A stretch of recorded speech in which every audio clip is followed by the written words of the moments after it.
A special thank you to each of our subscribers who make this channel possible. Here's today's story. In a dramatic escalation of the ongoing conflict between Russia and Ukraine, missile and drone attacks overnight on Kyiv resulted in the deaths of 6 individuals, according to Ukrainian authorities. This tragic event coincided with significant military actions in Russia's Rostov region, where 3 people lost their lives due to massive Ukrainian strikes.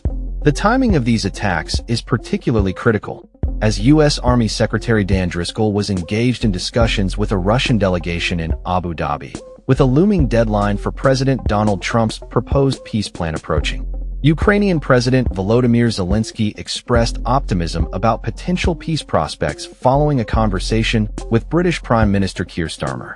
Zelensky stated, "Following the meetings in Geneva, we see many prospects that can make the path to peace real.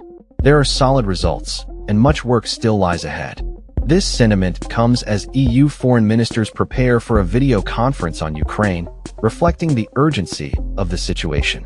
As diplomatic efforts continue, there are indications that President Zelensky may visit the U.S. in the coming days to finalize a deal with President Trump to end the war. Rustem Umerov, Ukraine's national security chief, hinted at the possibility of this visit, stating, "We look forward to organizing a visit of Ukraine's president to the U.S. at the earliest suitable date in November to complete final steps and make a deal with President Trump." On the military front, Ukraine's forces targeted a Russian oil refinery in the Krasnodar region and an oil terminal in the port of Novorossiysk, claiming successful hits on facilities used for loading and unloading oil. Additionally, a Russian A-60 reconnaissance aircraft was reportedly struck during a military operation at the Kyiv military plant. Kremlin spokesman Dmitry Peskov commented on the talks between U.S. Army Secretary Dan Driscoll and the Russian delegation, stating that he had nothing to say about the discussions.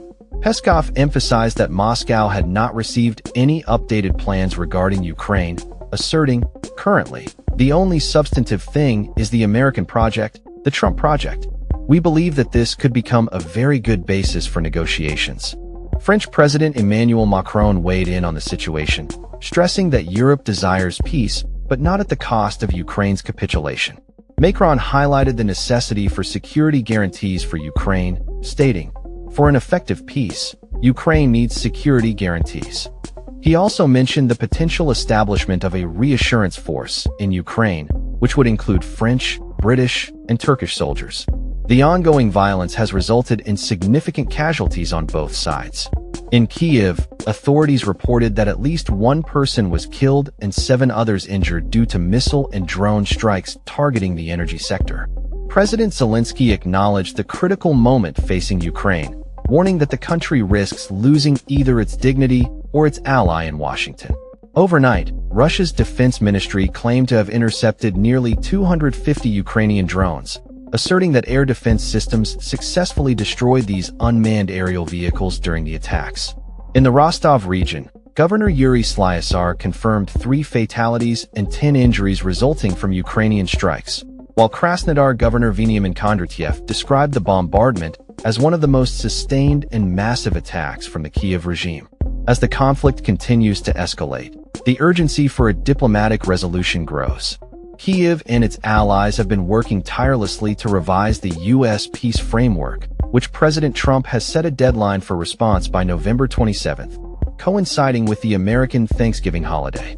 This proposed plan has faced criticism for initially aligning too closely with Russian demands, including ceding territory and limiting Ukraine's military capabilities. Despite the challenges, Ukrainian officials remain hopeful that an updated version of the peace plan will prioritize Ukraine's sovereignty. A joint U.S.-Ukrainian statement following recent talks indicated that progress has been made, with the latest draft reflecting many of Ukraine's key priorities. However, European leaders have expressed skepticism about the feasibility of reaching an agreement by the deadline, with German Chancellor Friedrich Merz suggesting that discussions will likely be a lengthy process. As the situation develops, the international community watches closely, with calls for a resolution that respects Ukraine's territorial integrity and sovereignty while addressing the security concerns of all parties involved. The stakes are high as thousands of lives hang in the balance amidst ongoing negotiations and military actions. That's all for this story. We upload videos every day covering many different subjects, so hit that subscribe button to stay informed. Thanks for watching.